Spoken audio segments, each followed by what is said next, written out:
Bab 328. Ekspresi Kelvin langsung berubah. Reva, seharusnya kau tahu bahwa aku adalah anggota keluarga Regatta. Jika kau berani membunuhku, seharusnya kau juga tahu kan apa akibat yang akan terjadi nantinya. Reva mencibir, meskipun aku tidak membunuhmu juga, apakah keluarga Regattamu akan melepaskanku? Kelvin yang begitu mendominasi, bagaimana mungkin dia bisa melepaskan masalah ini begitu saja? Kali ini dia sudah dihajar olehku, bagaimana mungkin dia tidak membalas dendam? Daripada aku harus terus berjaga-jaga dan mewaspadai kalian sepanjang hari, lebih baik aku basmi saja kalian hingga ke akar-akarnya, agar tidak banyak masalah yang merepotkan di kemudian hari. Kelvin benar-benar panik sekarang. Tiba-tiba dia menyadari bahwa dia sudah terlalu meremehkan Reva. Pada awalnya dia hanya mendapatkan informasi bahwa Reva adalah orang yang tak berguna sehingga dia sama sekali tidak peduli. Tetapi setelah melihat ilmu Reva malam ini, dia langsung menyadari bahwa menantu sampah ini tidak sederhana. Tetapi, sekalipun begitu dia juga masih tidak terlalu mempedulikannya, karena bagaimanapun juga dia merasa dia adalah anggota keluarga Regatta. Keluarga Regatta sangat kuat sehingga jika mereka ingin menghancurkan Reva akan sangat mudah, seperti menghancurkan semut saja. Tetapi sekarang dia baru menyadari bahwa persepsinya itu benar-benar salah. Reva tidak hanya berani tetapi juga cerdik. Dan yang paling penting adalah dalam melakukan sesuatu tidak menunda-nunda dan selalu tegas dalam membunuh. Orang seperti inilah yang benar-benar paling menakutkan. Reva, keluarga Regatta kami tidak pernah berniat untuk menjadi musuhmu. Masalah kali ini memang keluarga Regattaku yang telah membuat kesalahan. Nanti ketika aku pulang aku akan segera melapor kepada si lelaki tua itu. Aku akan meminta mereka menghukum Dion. Aku jamin, keluarga Regatta tidak akan pernah membalas dendam, bagaimana? Kelvin berkata dengan cepat. Reva menggelengkan kepalanya dengan lembut dan berkata, tidak. Kelvin langsung panik, Reva, kau jangan keterlaluan. Kau bisa membunuhku sekarang tetapi memangnya kau bisa membunuh seluruh keluarga Regattaku? Keluarga Regatta kami adalah salah satu keluarga terpandang dari daftar 10 keluarga terpandang di Provinsi Yama. Sejarah keluarga kami ini sudah ratusan tahun dan ada banyak kepala keluarga di dalam keluarga ini. Untuk apa kau berseteru dengan keluarga Regatta kami? Ekspresi Reva acuh tak acuh, kalaupun tidak bisa berseteru juga harus tetap berseteru. Busur yang telah ditarik tidak mungkin dikendurkan kembali. Karena perseteruan dengan keluarga Regattamu sudah ditetapkan, maka masalah ini harus diselesaikan. Dan jangan katakan kepadaku bahwa kalian tidak akan pernah membalas dendam. Kelvin, jika kau memang benar-benar ingin meminta maaf, kau juga tidak akan menyalakan ponselmu untuk merekam. Air muka Kelvin seketika berubah. Persis seperti yang dikatakan Reva, dengan diam-diam dia membuka ponselnya untuk merekam. Dia hanya ingin merekam bukti dan mengirimkannya kepada keluarganya. Tetapi dia tidak menyangka bahwa Reva sangat teliti. Dia bahkan memperhatikan masalah sekecil ini. Wajah Kelvin langsung berubah menjadi ganas dan berkata, Reva, kau benar-benar tidak sederhana. Ya, kau benar. Keluarga Regatta kami tidak mungkin akan melepaskanmu begitu saja.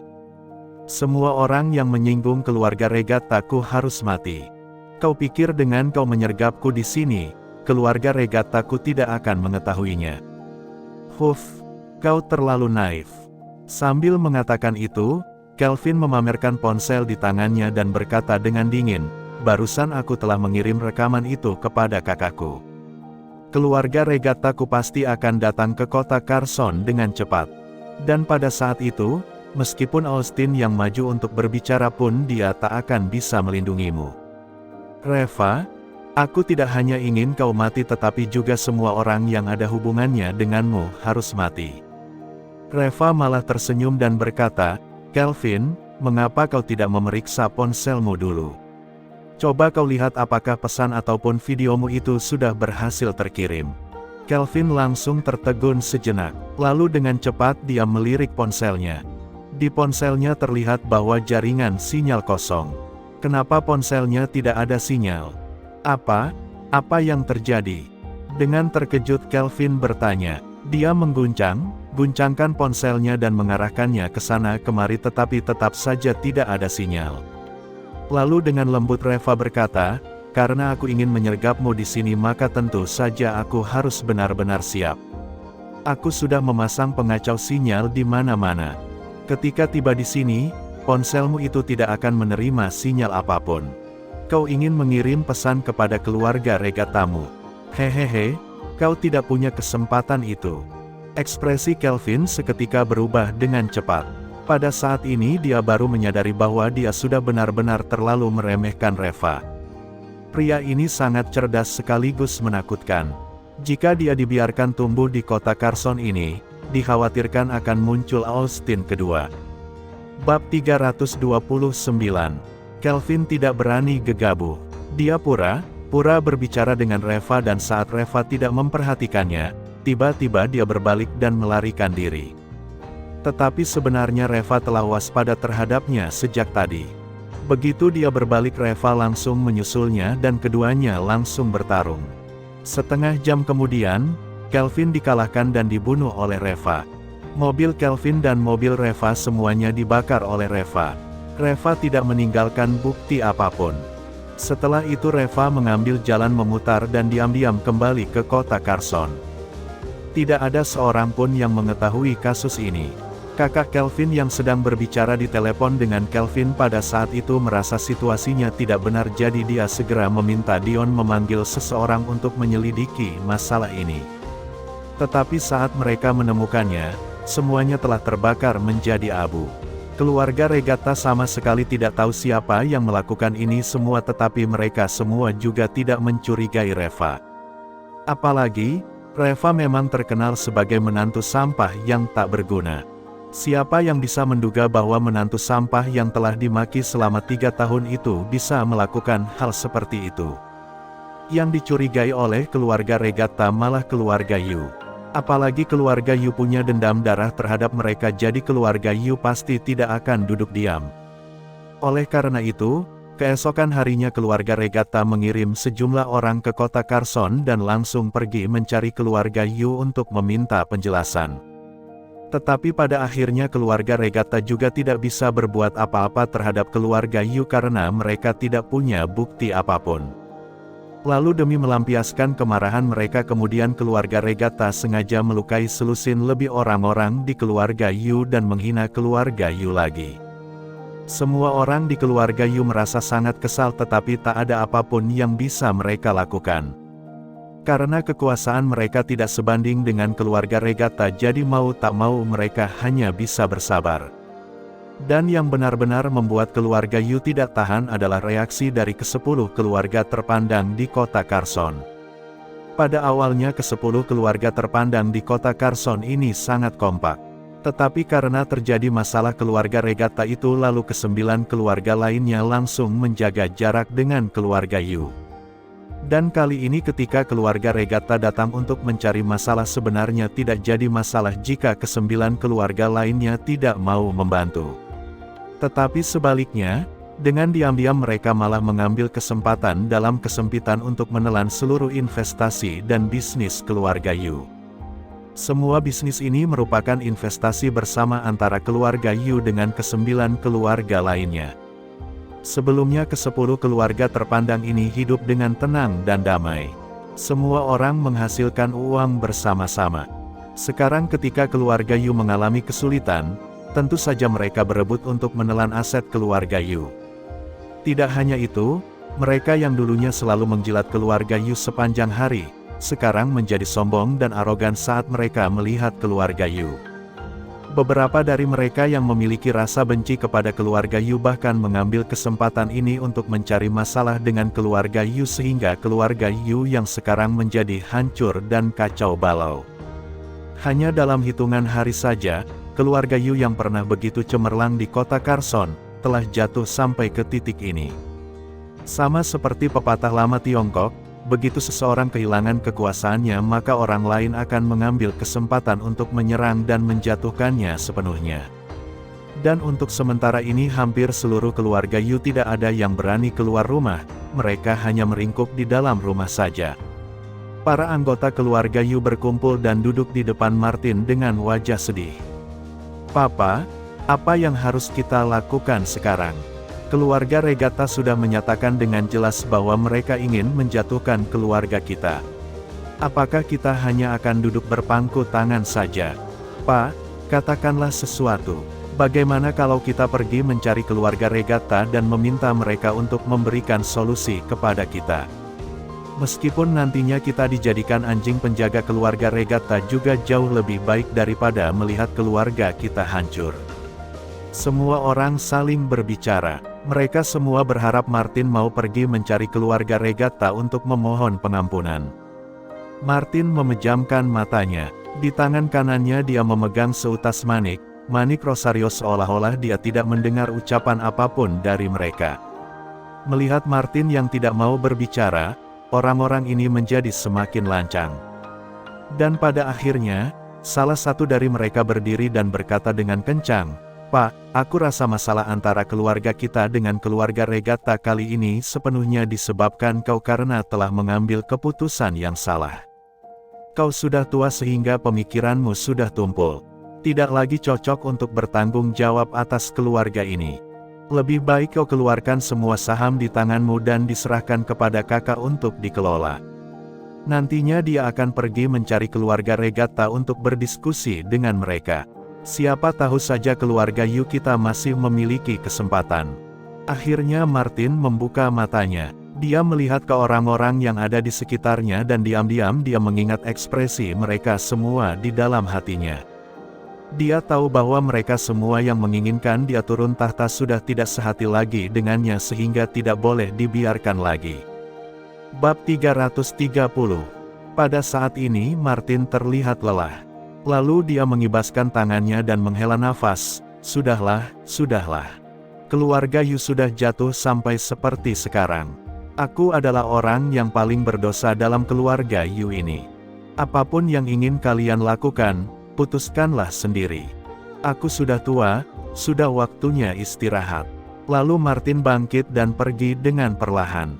Beberapa anggota keluarga utama yang benar-benar setia kepada Martin bergegas untuk menghentikannya, tetapi mereka tidak dapat menghentikannya. Sedangkan mereka yang tidak sehati lagi dengannya merasa sangat gembira.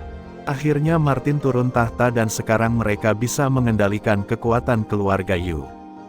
Sebenarnya Martin sengaja bersikap seperti itu untuk melihat isi hati orang-orang itu dengan jelas. Kali ini Martin hanya pura-pura pergi. Dia masih tetap fokus dengan pertemuan pertukaran medis dari 6 provinsi itu. Asalkan Reva menang maka dia akan segera mendapatkan kembali kendali atas keluarga Yu. Dan pada saat itu juga dia akan membersihkan keluarga Yu. Semua orang yang tidak sehati dengannya pasti akan disapu habis. Dengan cepat waktu berlalu. Sebentar lagi hari pertemuan pertukaran medis sudah tiba. Kali ini acaranya diselenggarakan di Villa Connor, kota Carson. Pada pukul 6 malam, Reva sedang menemani Nara makan malam dan bersiap untuk menghadiri acara pertemuan pertukaran medis tersebut. Setelah dirawat 2 hari, akhirnya Nara pulih kembali tetapi dia menjadi semakin bergantung kepada Reva. "Reva, bagaimana jika aku menemanimu pergi saja?" ujar Nara sambil berbisik. Sebelum Reva bisa berbicara, Alina langsung berkata, "Untuk apa kau pergi?" "Menemaninya. Kau ingin melihat dia kalah?" Dengna mengenaskan. "Kenapa? Tidak cukup jika hanya dia sendiri yang malu. Apa kau juga harus ikut untuk dipermalukan?" Nara langsung kesal, "Dia itu suamiku. Tentu saja aku pasti akan mendukungnya sepenuhnya. Selain itu, kau tahu dari mana bahwa dia pasti akan kalah?" Alina sangat marah, "Anak ini, mengapa semakin lama kau semakin keras kepala? Aku berkata seperti ini demi siapa kalau bukan demi kau? Kau tahu dengan jelas bahwa dia akan kalah tetapi kau masih saja berfantasi bahwa dia akan menang. Untuk apa? Papamu dan aku telah bersusah payah untuk memutuskan hubungan ini dengan keluarga kita. Sedangkan kau malah masih ingin ikut pergi. Dengan begitu bukankah semua orang akan merasa bahwa keluarga kita masih mendukungnya?" Nanti saat dia kalah, orang lain pasti akan mencari masalah dengan keluarga kita. Lalu kita harus bagaimana saat itu? Kau benar-benar ingin melihat kami semua mati di depanmu baru kau merasa puas ya? Dengan gugup Nara berkata, "Ma, apa yang kau bicarakan itu? Ini kan hanya pertemuan pertukaran medis, bagaimana mungkin ada orang mati? Bagaimana mungkin bisa begitu parah?" Axel berkata dengan serius, "Nara, kau sudah bukan anak lagi. Bisa tidak kau gunakan sedikit otakmu ketika melakukan sesuatu? Reva menggunakan 100 miliar lebih untuk berjudi dengan orang-orang ini. Jika sampai dia kalah nantinya, aku benar-benar tidak tahu ada berapa banyak orang yang akan mati pada saat itu. Mamamu dan aku telah merawat dan membesarkanmu dengan susah payah hanya demi menjaga agar keluarga kita tetap aman dan tenang. Jika Reva ingin cari mati itu urusannya sendiri, tetapi keluarga kita sama sekali tidak boleh terlibat dengan masalah ini. Sudahlah, kau juga tak perlu mengatakan apa-apa lagi. Kali ini kau benar-benar tidak diizinkan pergi." Air muka Nara langsung menjadi pucat karena marah. "Pa, mengapa kau susah sekali diajak bicara?" Axel berkata dengan marah, "Mengapa mengatakan aku susah diajak bicara? Kami ini orang tuamu. Apakah mungkin kami ingin menyakitimu? Selama kau di rumah 2 hari ini, siapa yang telah merawat dan melayanimu sepanjang hari untuk makan dan minum? Apa kau tidak lihat mamamu yang telah bekerja dengan begitu keras sepanjang hari? Sedangkan suamimu ini bahkan tidak masuk ke dalam rumah sekalipun sepanjang hari. Saat terjadi sesuatu bukankah masih tetap harus mengandalkan kami? Apa kau tidak merasa kasihan kepada kami?" Reva langsung terdiam sejenak. Siapa bilang dia tidak ingin pulang? Jelas-jelas mereka mengusirnya dan tidak mengizinkannya pulang. Lalu apa yang bisa dia lakukan? Tetapi Reva tidak berani berdebat dengan mereka. Setelah kejadian waktu itu, Axel dan Alina menjadi lebih mudah tersinggung. Nara pernah membahas kejadian waktu itu pada saat mereka berdebat beberapa hari lalu dan akhirnya malah menyebabkan keributan yang cukup rusuh di dalam keluarga itu. Waktu itu Alina sampai mengambil pisau dapur untuk menyayat lehernya sehingga membuat Nara begitu ketakutan dan tidak berani membahas masalah itu lagi sekarang, apalagi Reva. Bab 331. "Nara, kau istirahat di rumah saja ya. Jangan khawatir, aku akan segera pulang." Sambil tersenyum Reva menghiburnya dan berbicara dengan santai. Dengan tak berdaya Nara mengangguk dan berkata, "Kalau begitu, Pak, berikan kunci mobilnya kepada Reva. Biar dia pergi sendiri dengan mobil itu saja ke sana." Mata Axel langsung melebar, "Kau sudah gila ya? Bukannya aku sudah bilang bahwa keluarga kita tidak boleh terlibat dengan masalah ini? Jika dia memakai mobil kita ke sana bukankah itu sama saja artinya bahwa keluarga kita mendukungnya? Kau benar-benar ingin mencelakakan kita sekeluarga ya?" Dengan cemas Nara berkata, "Pak, sejak kapan mobil itu menjadi mobil keluarga kita? Kau sudah lupa, BMW itu diberikan oleh Austin kepada Reva." Alina mencibir, "Hehe, tentu saja kami tidak lupa. Dia menggunakan obat dari perusahaan kita untuk menyembuhkan Putri Austin lalu dia mengambil semua kreditnya untuk dirinya sendiri. Demi mewujudkan kesombongannya dia menggunakan hadiah ratusan juta dolar itu untuk menyelenggarakan pesta makan malam. Dan pada akhirnya hadiah itu menjadi sebuah arloji dan 1 unit mobil. Setelah itu masih ingin hadiahnya untuk dirinya sendiri. Jika tidak ada obat dari perusahaan kita, dengan apa dia menyembuhkan Putri Austin? Nara, kau bisa mencari sembarang orang untuk menilai, seharusnya mobil ini milik keluarga kita atau miliknya." Nara sangat marah hingga tak bisa berkata-kata. Kedua orang tuanya benar-benar tidak bisa diajak bicara. Dia benar-benar tak berdaya menghadapi mereka. Reva mengibaskan tangannya dan berkata, "Nara, tidak apa-apa. Nanti seseorang akan menjemputku. Kau istirahat yang baik ya, aku akan segera kembali." Dengan tak berdaya Nara mengangguk, "Kalau begitu hati-hati di jalan ya Reva. Tidak masalah nantinya kau menang ataupun kalah, yang penting kau pulang dengan selamat." Reva mengangguk dan terkekeh, lalu dia bangkit dan pergi. Setelah Axel dan Alina melihatnya pergi dan keduanya langsung mencibir. Tentu saja tidak masalah nantinya menang ataupun kalah. Karena dia sama sekali tidak mungkin bisa menang. Nara kesal dan malas meladeni mereka. Jadi dia menoleh ke sisi yang lain. Dengan serius Alina lanjut berkata, "Nara, setelah masalah ini selesai nanti, kurasa Reva juga pasti akan mati. Aku tahu hati kau lembut dan tidak ingin menceraikannya. Tetapi kau masih muda, jalanmu masih panjang. Kau juga harus memikirkan masa depanmu. Papamu dan aku kenal dengan seorang bos yang baik. Dia memiliki aset miliaran dan juga tinggal di Taman Dragon Lake. Putranya adalah siswa terpandai yang lulus dari Universitas Cambridge." Nara tampak gemetar karena marah. "Ma, bisa nggak sih jangan membicarakan ini lagi? Aku kasih tahu ya, aku tidak akan pernah bercerai. Alina, maksud aku bukan memintamu untuk bercerai, tetapi, jika Reva nanti mati, kau juga harus punya rencana ke depannya, kan?" "Oh," Nara berteriak, "kau jangan katakan lagi. Jangan katakan lagi." Alina masih ingin berbicara tetapi dengan cepat Axel menghentikannya. "Sudahlah, nanti saja baru dibicarakan lagi. Psikologis Nara belum stabil sekarang, jangan terburu-buru." Dengan tak berdaya Alina mengangguk lalu setelah terdiam beberapa saat dia berbisik, "Mengapa 2 hari ini aku tidak melihat Hiro dan Hana?" Dengan marah Axel berkata, "Untuk apa kau mencari mereka? Waktu itu saja dia hampir membuat Nara mati, kau masih ingin mereka datang mengganggu Nara." Alina langsung memelototinya, "Bicara apa kau ini? Bagaimanapun Hana itu juga putrimu, bagaimana bisa kau begitu pilih kasih? Selain itu, Nara adalah direktur perusahaan dan tinggal bersama kita sepanjang hari.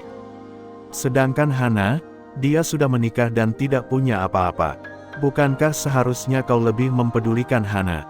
Lalu Axel menghela nafas tanpa daya, "Aduh, siapa bilang aku tidak mempedulikannya? Tetapi kau lihat masalah-masalah yang dia buat itu." Alina mengibaskan tangannya dan berkata, sudah, siapa yang tidak pernah melakukan kesalahan? Kau juga jangan marah lagi, ayo telepon Hana dan minta mereka untuk kemari nanti malam." Bab 332. Setelah berjalan keluar dari rumah, Reva menelepon Dr. Tanaka dan menanyakan lokasi Villa Connor kepadanya. Meskipun kali ini dia mewakili kota Carson tetapi Reva belum siap untuk menonjolkan dirinya sehingga dia tidak ingin terlalu banyak orang yang mengetahuinya. Tadinya Kenji dan yang lainnya berencana untuk mengantarnya ke sana dengan meriah tetapi Reva langsung menolaknya. Reva masih memiliki dendam darah yang harus dibalas. Jadi sebelum dia mengumpulkan kekuatan yang cukup untuk membalas dendam, dia tidak berani mengekspos dirinya terlalu banyak. Jika bukan karena kekacauan yang ditimbulkan oleh masalah kali ini, Reva juga tidak akan ikut berpartisipasi dalam pertemuan pertukaran medis dari 6 provinsi ini. Saat Dr. Tanaka menjawab teleponnya dia segera berkata, "Tuan Lee, kau di mana sekarang? Aku akan meminta seseorang untuk menjemputmu." Reva menggelengkan kepalanya, "Tidak perlu, aku bisa naik taksi sendiri. Aku tidak ingin terlalu banyak orang yang mengetahui masalah kali ini." "Dr. Tanaka, Tuan Lee, aku mengerti maksudmu. Tetapi, Villa Connor itu benar-benar besar sekali tempatnya. Taksi tidak akan bisa masuk ke Villa Manor. Nanti saat kau tiba, kau harus berjalan masuk sendiri dan itu cukup jauh. Aku akan meminta seseorang untuk menjemputmu. Kau bisa langsung masuk sampai ke tempat parkir di Villa Connor, ini juga jadi jauh lebih efisien." Reva berpikir sejenak lalu menyetujuinya. Setelah menutup teleponnya, Dr. Tanaka merasa senang dan segera menelepon cucunya, Devi Tanaka. Tahun ini Devi berusia 23 tahun. Dia adalah mahasiswi terpandai yang lulus dari Universitas Kedokteran, yang juga merupakan cucu yang paling disayang oleh Dr. Tanaka. Tidak lama kemudian, seorang wanita cantik yang mengenakan gaun putih masuk ke dalam kantor. Dia adalah Devi Tanaka. Meskipun Devi tidak secantik Nara dan Anya tetapi dia masih terbilang sangat cantik. Dia merupakan kembang kampus ketika di Universitas Kedokteran dulunya. Pemuda-pemuda tampan dari keluarga kaya yang mengejarnya pun tak terhitung jumlahnya. Tetapi karena Devi berasal dari keluarga yang berlatar belakang baik dan kakeknya juga sangat terkenal di kota Carson sehingga membuat dia menerapkan standar yang terlalu tinggi. Selama ini hanya beberapa gelintir orang saja di kota Carson yang benar-benar dipedulikan olehnya. "Kakek, mengapa kau begitu terburu-buru meneleponku? Aku masih ada banyak teman di bawah sana." Devi berkata dengan menunjukkan wajah cemberut karena merasa kesal. Dokter Tanaka berkata, "Kau pergi ke jalan Nashville, aku ada teman di sana, kau pergi jemput dia. Sebentar lagi aku akan pergi menjemput para perwakilan provinsi dan masih harus mengurus urusan pertemuan pertukaran medis itu. Kau bantu aku menjemputnya." Devi terkejut, teman seperti apa yang begitu penting? Dokter Tanaka berkata dengan serius, "Sangat penting. Namanya Reva, ini nomor ponselnya. Kau bisa menyimpannya. Nanti ketika kau tiba, jangan lupa untuk menemaninya berkeliling dan mengobrolah dengannya." Alis Devi tampak sedikit berkerut. Ucapan Dokter Tanaka ini jelas-jelas berusaha menjodohkannya dengan Reva. Sehingga secara refleks dia menjadi lebih waspada dan merasa jijik terhadap Reva ini. "Kakek, Reva ini siapa? Masa harus kau yang menjemputnya sendiri? Begitu terhormatkah dia?" "Dokter Tanaka, dia telah banyak membantuku, jadi dia adalah temanku. Kau tak perlu terlalu khawatir tentang itu, pokoknya kau layani dia dengan baik saja." Setelah selesai berbicara, Dokter Tanaka segera pergi. Dengan ekspresi enggan di wajahnya, Devi turun untuk menyapa teman-temannya yang kaya lalu akan pergi untuk menjemput Reva. Orang terhormat macam apa sehingga mengharuskan putri dari keluarga Tanaka yang menjemputnya sendiri? Siapa yang memiliki kekuasaan sehebat itu di seluruh kota Carson ini? Jangan-jangan salah satu tuan muda dari ke-10 keluarga terpandang itu? Sekelompok teman-temannya itu tertawa sambil bertanya. Devi langsung cemberut, apanya yang 10 keluarga terpandang? Orang ini bermargali dan dia sama sekali bukan anggota keluarga dari ke-10 keluarga terpandang itu. Para anak-anak dari keluarga kaya ini langsung terkejut. "Aileen," sahabat Devi tiba-tiba berkata, "Margali. Apakah kalian semua ada yang mengenal orang terhormat yang bermargali?" Semua orang langsung menggelengkan kepala. Aileen segera tersenyum dan berkata, "Aku juga tidak mengenal orang terhormat yang bermargali. Jangankan di kota Carson, bahkan di seluruh provinsi Yama pun tidak ada orang terhormat yang bermargali." "Devi, sebenarnya orang seperti apa yang ingin kakekmu perkenalkan itu? Apalagi harus kau sendiri yang menjemputnya? Ini sih jelas-jelas sedang menjodohkan kalian berdua. Jangan-jangan seseorang dari pedesaan yang sudah bertunangan denganmu sejak kalian masih bayi lagi." Kerumunan orang itu langsung tertawa terbahak-bahak. Bab 333. Devi merasa kesal lalu berkata, "Sudahlah, ini menjengkelkan sekali dan kalian malah menertawakan aku. Aku benar-benar tidak mengerti jalan pikiran kakekku itu. Bagaimana mungkin karena munculnya seseorang jadi aku yang disuruh menjemputnya? Sebenarnya siapa sih orang itu sampai aku yang harus menjemputnya? Sudahlah, aku tidak bisa mengobrol lagi dengan kalian. Aku harus pergi menjemputnya dulu." Beberapa anak dari keluarga kaya itu segera berkata, "Devi, kalau kau pergi, lalu bagaimana dengan kami? Semua teman-temanmu ada di sini tetapi kau malah pergi menjemput seseorang yang tidak kau kenal. Kau tidak solider ini namanya." Dengan tak berdaya Devin berkata, "Aku juga tak punya pilihan lain, perintah dari kakekku tidak bisa kuabaikan, kan? Jika aku tidak menjemputnya nanti malah aku yang kena diocehi oleh kakekku." Aileen memutar matanya dan sambil tersenyum dia berkata, "Devi, kau tidak perlu pergi menjemputnya. Louis dan yang lainnya juga belum tiba. Aku akan meneleponnya dan meminta dia saja yang pergi ke sana untuk menjemputnya. Dengan begitu bereskan masalahnya." Devi tampak sedikit bingung, apakah pantas seperti ini? Aileen tersenyum dan berkata, "Mengapa tidak pantas? Yang penting orangnya tiba di sini, kan? Lagi pula kita juga bisa membiarkan Louis dan yang lainnya menginterogasi orang ini dulu. Jika dia benar-benar tidak ada apa-apanya, lebih baik kau tidak usah bertemu dengannya. Jangan sampai nantinya kau tertarik kepadanya malah menyebabkan banyak masalah. Apalagi, sebentar lagi Tuan Muda Regatta akan tiba. Memangnya kau tidak ingin bertemu dengan penerus keluarga terpandang di Provinsi Yama itu? Dia adalah pemuda yang paling hebat di Provinsi Yama. Devi, kita semua sangat mendukungmu. Devi tampak ragu-ragu. Dia sebenarnya agak penasaran dengan Dion itu. Menurutnya, sebagian besar pemuda-pemuda yang menjadi penerus para keluarga terpandang itu adalah pesolek dan hanya sedikit dari mereka yang bisa membuatnya terkesan. Dan orang yang bisa menjadi penerus dari ke-10 keluarga terpandang di ibu kota provinsi itu baru benar-benar bisa dikatakan pemimpin. Pria seperti itu baru layak untuk dilihat olehnya. Setelah berpikir sebentar lalu Devi mengangguk perlahan, "Oke, kalau begitu kau teleponlah Louis." Aileen segera tersenyum, "Ini baru benar. Tenanglah, aku akan menyuruh Louis menginterogasinya dengan detail sekalian, juga melihatnya apakah dia cukup tampan. Jika dia tidak tampan dan tidak punya uang, lebih baik suruh dia minggir saja agar tidak memotori pandangan mata kita." Hahaha. Reva telah menunggu setengah jam lebih dan akhirnya dia melihat sebuah mobil yang menderu ke arahnya. Lalu tampak seorang pria muda yang angkuh turun dari mobil. Dia melihat ke sekeliling dan akhirnya tatapannya jatuh kepada Reva. "Hei, apakah kau Reva?" tanya si pemuda itu. Reva bertanya-tanya, "Iya, kau siapa?" Pemuda itu tidak menjawab tetapi hanya melihat Reva dari atas sampai bawah. Dia melihat Reva yang mengenakan barang-barang dari kios kaki lima dan tatapan penghinaan samar-samar terlihat di sudut matanya.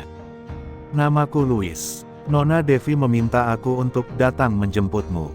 Dengan agak terkejut dan tersadar Reva berkata, "Oh, terima kasih. Maaf merepotkan." Louis mendelikkan matanya, "Merepotkan apa? Aku akan pergi menjemput pacarku sebentar lagi. Pacarku tidak suka ada bau lain di dalam mobil. Jadi kau tidak bisa ikut naik ke dalam mobilku. Ini $100 untukmu, kau naik taksi sendiri saja." Setelah selesai berbicara, dia langsung mengeluarkan uang $100 dan melemparkannya ke jalan di depan Reva lalu berbalik dan pergi. Reva mengernyitkan keningnya. Sikap macam apa yang ditunjukkan orang ini? Uang itu dibuang ke lantai, memangnya dia mengemis darinya? "Tunggu sebentar." Reva menghentikan Louis dan berkata, "Meskipun kau tidak dapat membawa aku ke sana, aku tetap ingin berterima kasih atas informasimu. Aku tidak membutuhkan uang ini. Aku punya uang sendiri." Setelah selesai berbicara, Reva berbalik dan pergi. Louis menatapnya dengan bingung dan langsung memaki, "Orang macam apa dia itu, bisa-bisanya dikasih uang juga tidak mau." "Tidak mau ya sudah, aku malah lebih irit. Nanti kalau ditanya oleh Kak Devi, itu juga bukan urusanku." Bab 334. Jam 7 malam, Villa Connor. Sebuah Mercedes-Benz Maybach melaju ke tempat parkir dengan perlahan. Tampak Xavier dan Kesia keluar dari dalam mobil. "Kak, bagaimana penampilanku malam ini?" tanya Kesia dengan penuh semangat. "Bagus sekali." Xavier mengangguk dengan puas. "Tenang saja, adikku ini sangat cantik, pasti bisa membuat mereka semua terpana kepadamu. Malam ini pasti ada begitu banyak pemuda hebat yang terpesona kepadamu.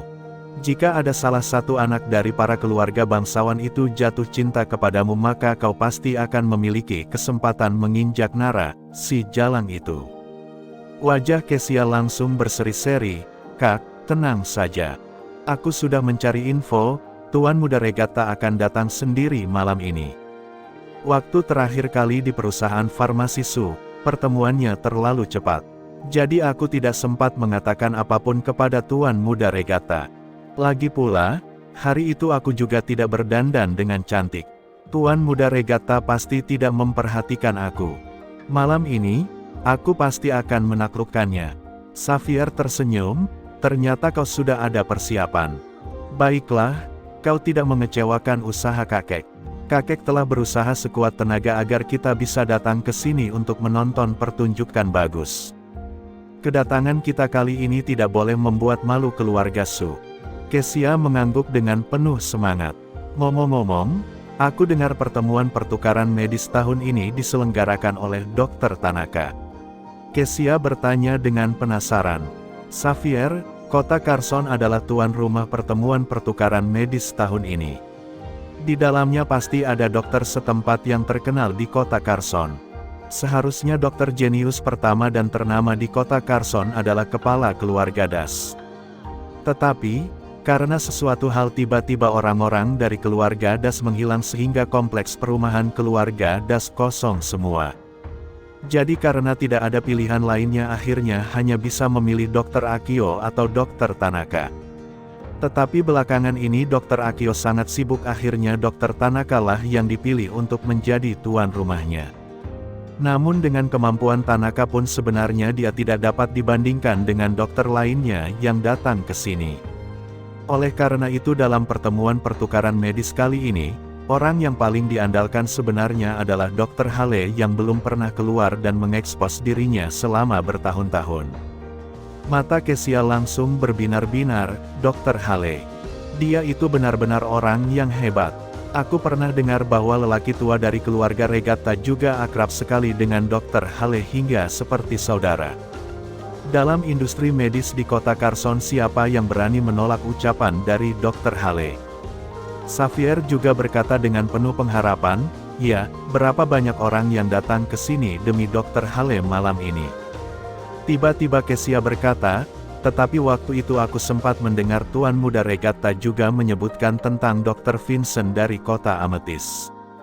Xavier menggelengkan kepalanya. Meskipun ilmu Dr. Vincent berada di dalam peringkat 10 besar di China tetapi bagaimanapun juga dia berasal dari kota Amethyst. Pengaruhnya tidak terlalu besar dibanding dengan Dr. Hale. Lagi pula, Dr. Vincent kali ini hanya datang untuk membantu. Dr. Vincent tidak mungkin berada di atas panggung kecuali keadaan yang memaksa. Pokoknya provinsi kita kali ini hanya mengandalkan Dr. Hale. Tiba-tiba Kesia tersenyum dan berkata, tetapi, bagaimanapun juga daya tarik Dr. Hale di provinsi Yama ini benar-benar tiada duanya. Aku dengar ada banyak orang yang menggelengkan kepalanya ketika mereka mendengar bahwa Dr. Hale yang akan datang ke sini. Mereka semua ingin datang ke pertemuan pertukaran medis ini hanya karena ingin bertemu dengan Dr. Hale. Dan untuk masuk ke pertemuan pertukaran medis ini tiketnya masuknya sangat mahal. Xavier mengangguk, tentu saja, kau kira kakek mendapatkan tiket kita ini dengan mudah.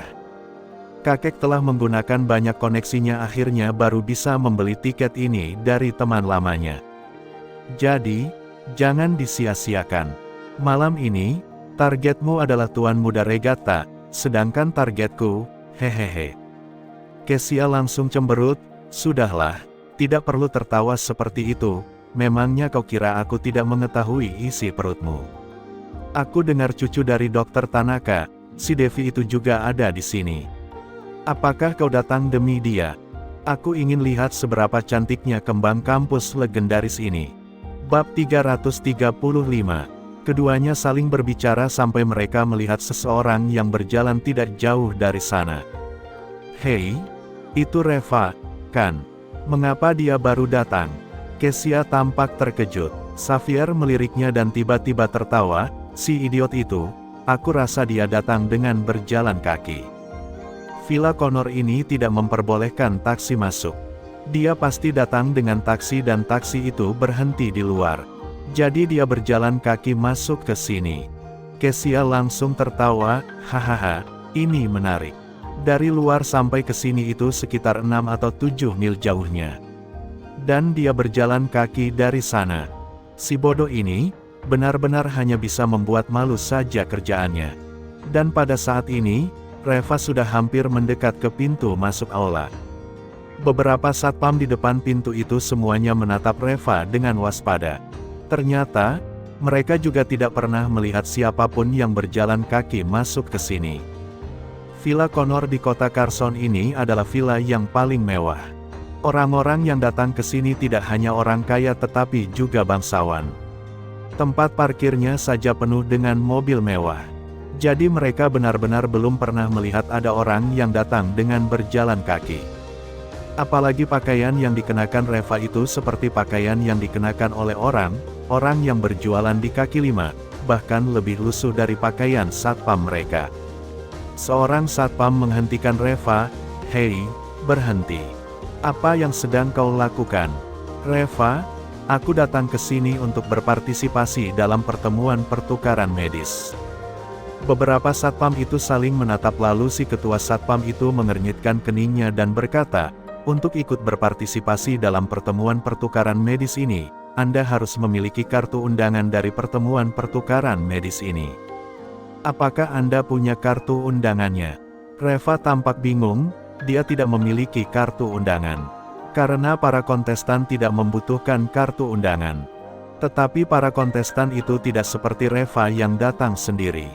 Para kontestan lain itu tiba di Carson sejak beberapa hari lalu dan tinggal di Hotel Bintang 5.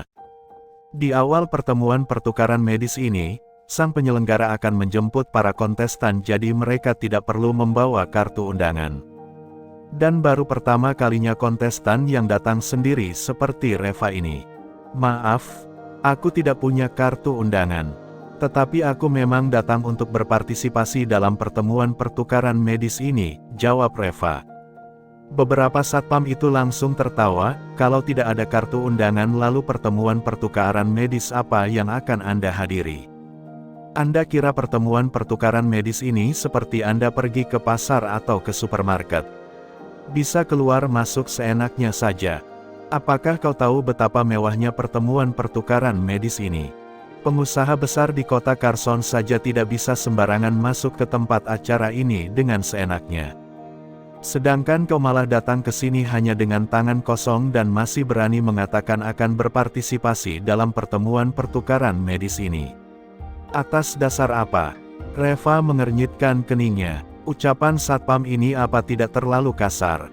Dan pada saat ini tiba-tiba terdengar suara cibiran dari belakang. Ini bukannya kakak ipar. Ada apa? Kau jalan kaki ke sini. Keluarga Su bahkan tidak memberikan mobil kepadamu untuk datang ke pertemuan pertukaran medis ini." "Kakak ipar, kalau begitu ini salahmu. Jika kau tak punya mobil, kau kan bisa beritahu kami. Kami semua membawa mobil sendiri ke sini.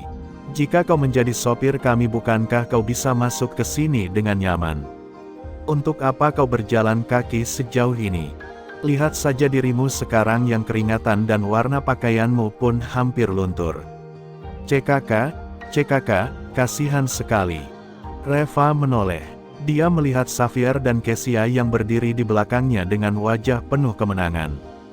Beberapa satpam itu langsung terkejut. "Kalian berdua mengenalnya?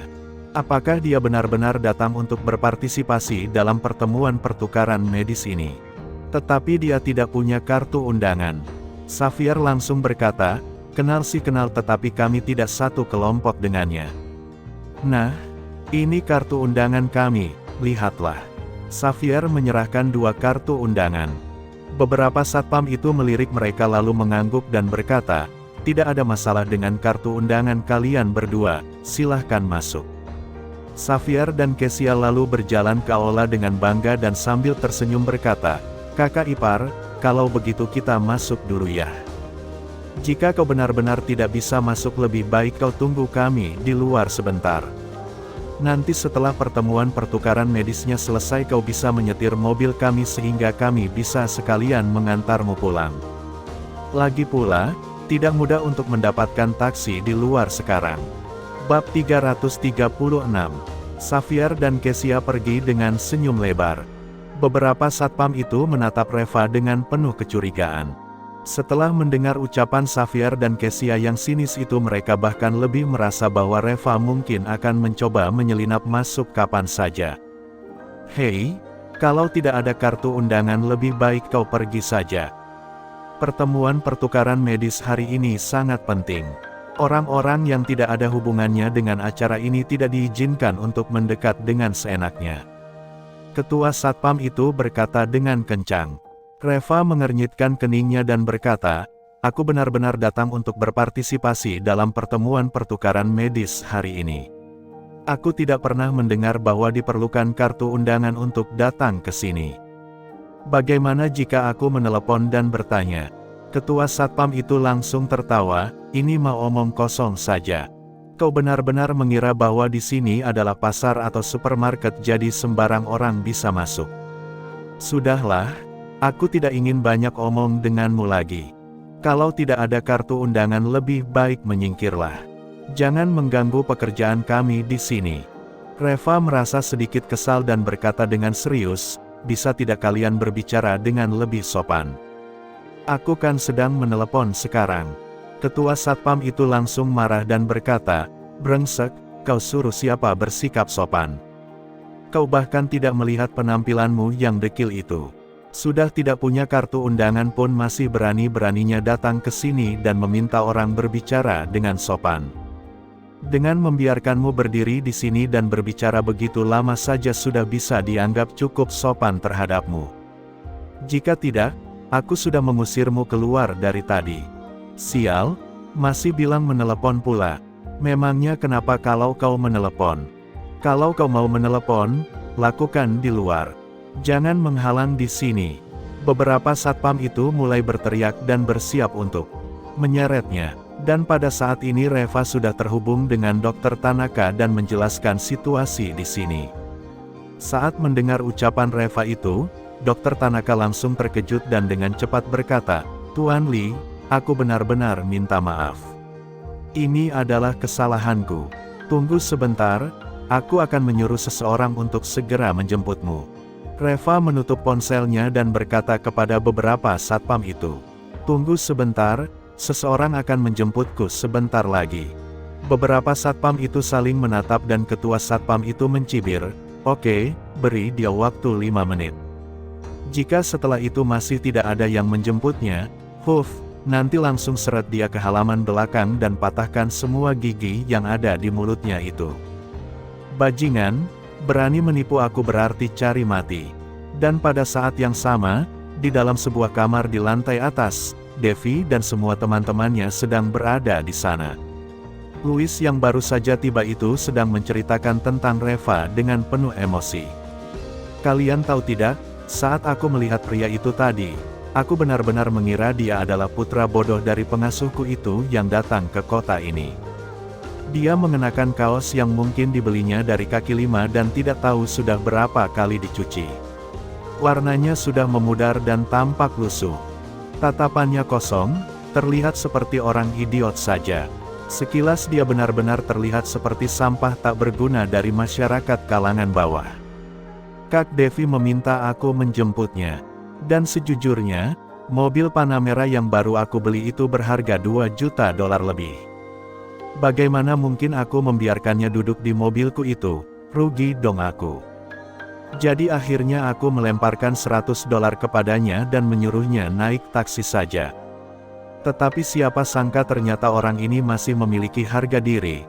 Dia tidak mau uangnya dan mengatakan akan naik taksi sendiri ke sini. Hehehe, aku rasa dia masih jalan kaki di luar sana sekarang. Dari pintu masuk Villa Connor ke Aula saja sekitar 6 atau 7 mil jauhnya.